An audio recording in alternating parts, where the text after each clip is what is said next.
ଗୋଟିଏ ବୌଦ୍ଧ ସନ୍ନ୍ୟାସୀ ଏବଂ ତାଙ୍କର ଗୋଟିଏ ଶିଷ୍ୟ ଗୋଟିଏ କୁଟୀର ବନାଇ ରହୁଥାନ୍ତି। ସେ ବୌଦ୍ଧ ସନ୍ନ୍ୟାସୀ ବୃଦ୍ଧ ହୋଇଯାଇଥାନ୍ତି। ସେ ବୌଦ୍ଧ ସନ୍ନ୍ୟାସୀ ବହୁତ ବିଦ୍ୱାନ ଏବଂ ଜ୍ଞାନୀ ଥିଲେ। ସେ ସଭିଙ୍କ ଭବିଷ୍ୟକୁ ଦେଖିପାରୁଥିଲେ। ସେ 4-5 ଦିନ ଧରି ଧ୍ୟାନରେ ବସି ରହୁଥିଲେ ଏବଂ ଧ୍ୟାନରେ ମଧ୍ୟ ଲୋକଙ୍କ ଭବିଷ୍ୟ ଦେଖିପାରୁଥିଲେ। ଗୋଟିଏ ଦିନ ସେ ସନ୍ନ୍ୟାସୀ ଧ୍ୟାନରେ ବସିଗଲେ ଏବଂ ତାଙ୍କର ଶିଷ୍ୟଙ୍କ ଭବିଷ୍ୟ ଦେଖିଲେ। ସେ ସନ୍ନ୍ୟାସୀ ଦେଖିଲେ କି ତାଙ୍କ ଶିଷ୍ୟ ଆଜିଠୁ 8 ଦିନ ଜୀବିତ ରହିବ ଏବଂ ତାର ମୃତ୍ୟୁ ହୋଇଯିବ। ସେ ଧ୍ୟାନରୁ ଉଠି ତାଙ୍କର ସେ ଶିଷ୍ୟଙ୍କୁ ପାଖକୁ ଡାକିଲେ ଏବଂ କହିଲେ, ମୁଁ ତୁମକୁ 7 ଦିନ ଛୁଟି ଦେଉଛି ଏବଂ ଏହି 7 ଦିନ ତୁମେ ତୁମ ଘରକୁ ଯାଇ ରହିପାର।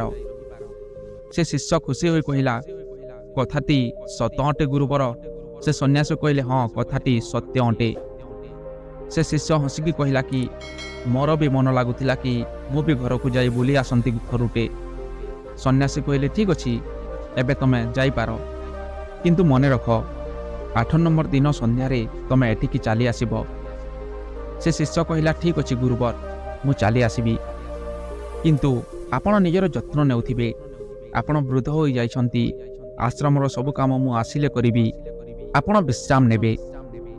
ସେତିକି କହି ସେ ଶିଷ୍ୟ ତାର ଗୁରୁଙ୍କ ଆଶୀର୍ବାଦ ନେଇ ଚାଲିଗଲା।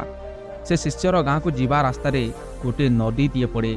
ସେ ନଦୀର କୂଳରେ ପିମ୍ପୁଡ଼ିମାନଙ୍କ ଘର ଥାଏ, ଯେଉଁଠିକି ଲକ୍ଷ ଲକ୍ଷ ପିମ୍ପୁଡ଼ି ଥାନ୍ତି।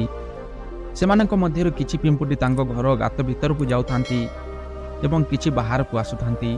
ସେମାନେ ନିଜ ନିଜ ଭିତରେ ବାଡ଼େଇ ହୋଇ ନିଜ ରାସ୍ତାକୁ ନ ଯାଇ ଅନ୍ୟ ରାସ୍ତାକୁ ଚାଲି ଯାଉଥାନ୍ତି। ଏସବୁ ଦୃଶ୍ୟ ଦେଖି ସେ ଶିଷ୍ୟ ଖୁସି ହୋଇଯାଉଥାଏ।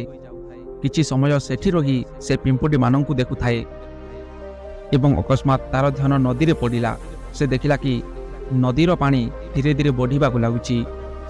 ସେ ନଦୀରେ ଆସୁଥିବା ଢେଉ କିମ୍ବା ଲହଡ଼ା ସେ ପିମ୍ପୁଡ଼ିମାନଙ୍କ ଘରକୁ ମଧ୍ୟ ଆସିପାରେ, ଯାହା କାରଣରୁ ଲକ୍ଷ ଲକ୍ଷ ପିମ୍ପୁଡ଼ିଙ୍କ ମୃତ୍ୟୁ ହୋଇପାରେ।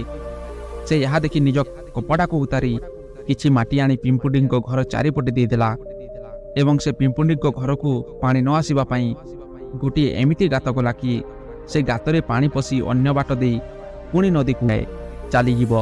ସେହିଠାରୁ ସେ ନଦୀ ପାରି ହୋଇ ତାର ଘରକୁ ଚାଲିଗଲା। ଘରକୁ ଯିବା ପରେ ତାର 8 ଦିନ କେମିତି କଟିଗଲା ତାକୁ ଜଣା ମଧ୍ୟ ପଡ଼ିଲା ନାହିଁ। 8 ନମ୍ବର ଦିନ ତାକୁ ସ୍ମରଣ ହେଲା କି ସନ୍ଧ୍ୟାରେ ତ ତାର ଗୁରୁଜୀ ତାକୁ ଆଶ୍ରମକୁ ଫେରି ଆସିବା ପାଇଁ କହିଥିଲେ।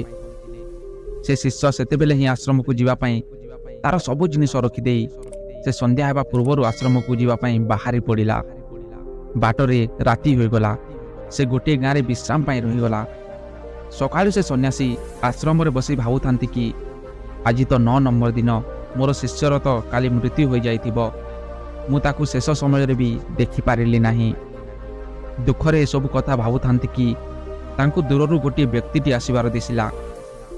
ସେ ଭଲ ଭାବେ ଦେଖିଲେ ଏବଂ ଆଶ୍ଚର୍ଯ୍ୟ ହୋଇଗଲେ, ଆରେ ଇଏ ତ ମୋର ଶିଷ୍ୟ ଅଟେ। ସେ ସନ୍ନ୍ୟାସୀ ଦୌଡ଼ି ଯାଇ ସେ ଶିଷ୍ୟଙ୍କୁ ଆଲିଙ୍ଗନ କଲେ ଏବଂ ଏ କଥା ଭାବୁଥାନ୍ତି କି 8 ଦିନ ବିତିଯିବା ପରେ ବି ତାଙ୍କ ଶିଷ୍ୟ ଜୀବିତ କେମିତି ଅଛି। ସେ ସନ୍ନ୍ୟାସୀ ଶିଷ୍ୟଙ୍କୁ କହିଲେ କି ତମେ ମୋତେ କହ, ଏହିଠାରୁ ଯିବା ପରେ ତମେ କ'ଣ କ'ଣ କଲ। ତାପରେ ସେ ଶିଷ୍ୟ ତାର ଗୁରୁଙ୍କୁ ସେ ପିମ୍ପୁଡ଼ିର କଥା କହିଲା। ସେ କଥା ଶୁଣିବା ପରେ ସେ ସନ୍ନ୍ୟାସୀ ବୁଝିଗଲେ କି ତାଙ୍କ ଶିଷ୍ୟ ଲକ୍ଷ ଲକ୍ଷ ପିମ୍ପୁଡ଼ିଙ୍କ ଜୀବନ ବଞ୍ଚାଇଛି। ସେଥିପାଇଁ ତାଙ୍କୁ ଗୋଟିଏ ଲମ୍ବା ଆୟୁର ଜୀବନ ତାର କର୍ମରୁ ମିଳିଛି।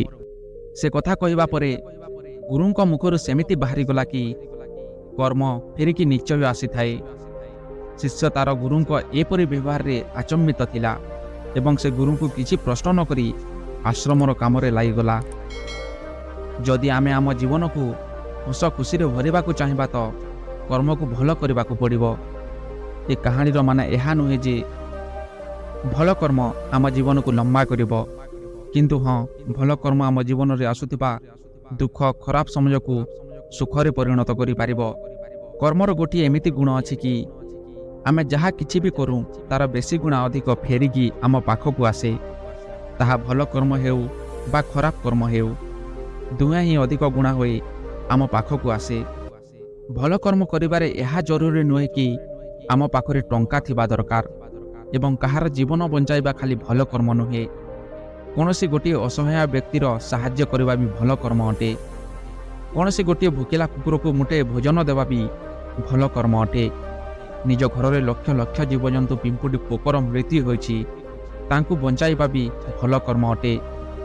ନିଜ ବୃଦ୍ଧ ପିତାମାତାଙ୍କ ସେବା ଯତ୍ନ ବି ଭଲ କର୍ମ ଅଟେ।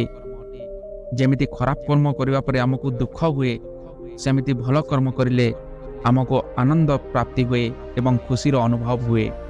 ସେଥିପାଇଁ ବନ୍ଧୁଗଣ, ନିଜ ଜୀବନରେ ଖୁସି ଅନୁଭବ କରିବାର ଅଛି ତ ଆମକୁ ଆଜିଠୁ ଅନ୍ୟର ଦୁଃଖ ଦର୍ଦର କଷ୍ଟକୁ କମ୍ କରିବା ପାଇଁ ଚେଷ୍ଟା କରିବା ଉଚିତ।